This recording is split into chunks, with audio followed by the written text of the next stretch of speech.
Peace, family. Well, like I said, once again, another mass shooting. This one is taking place in Maine. The guy that's suspected of doing this, white guy, going around place to place, um, shooting people at random.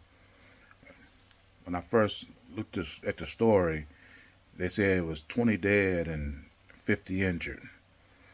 Now they saying it's 15 to 20 dead and 50 injured.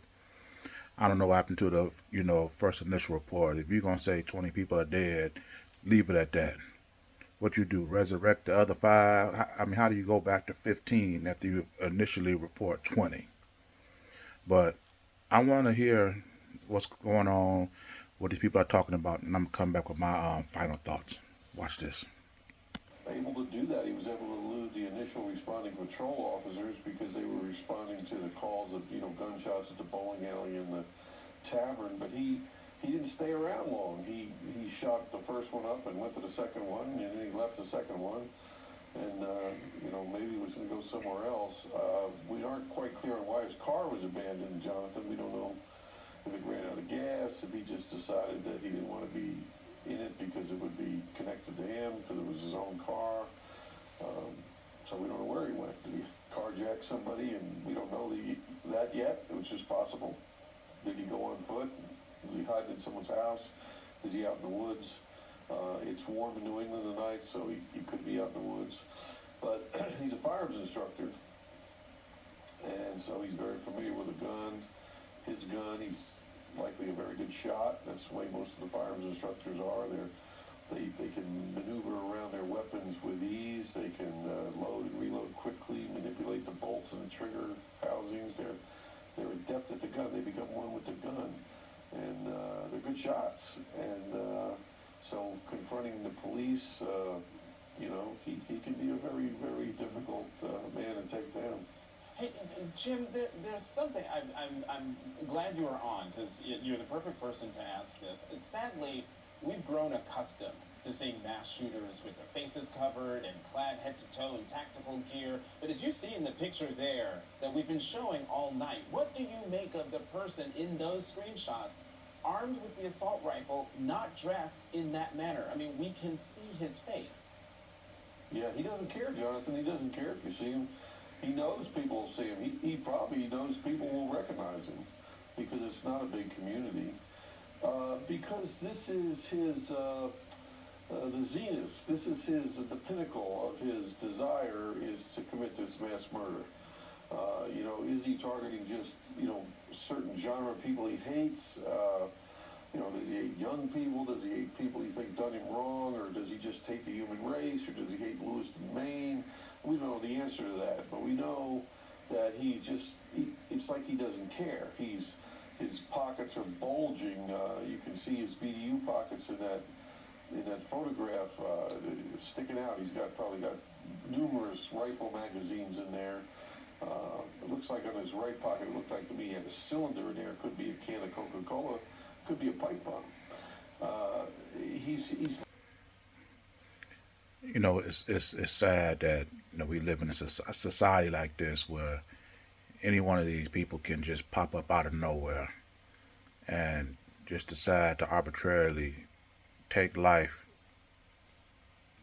for no apparent reason, and they keep calling these people insane. But this is a characteristic that they only apply to white people.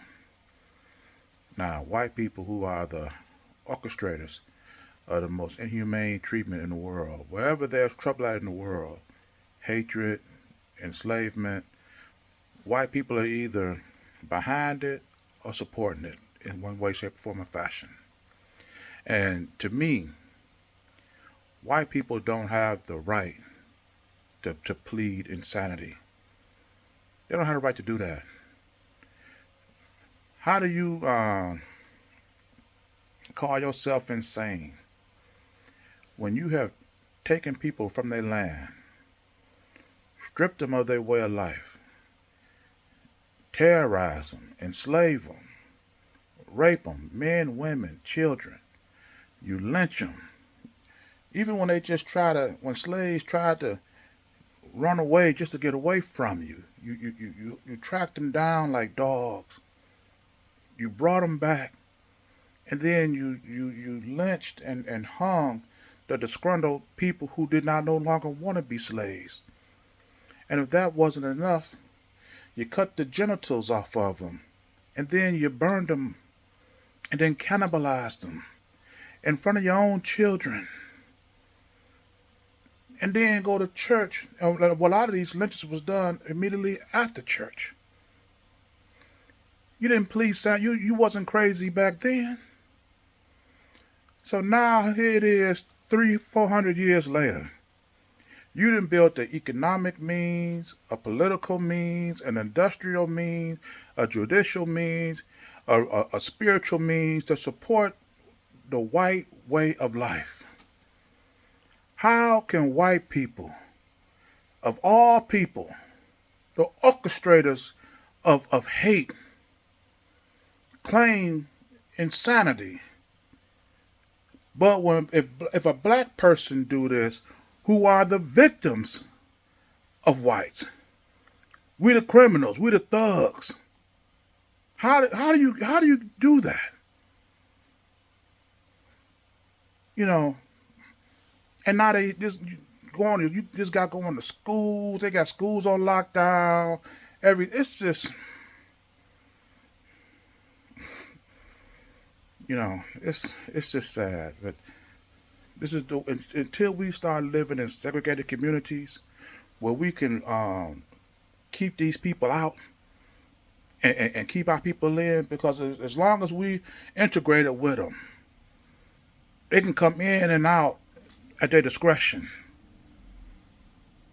And who knows what's going to make these people flip.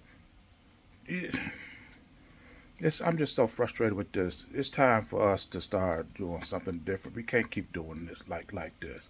I mean, there's no way we can continue this.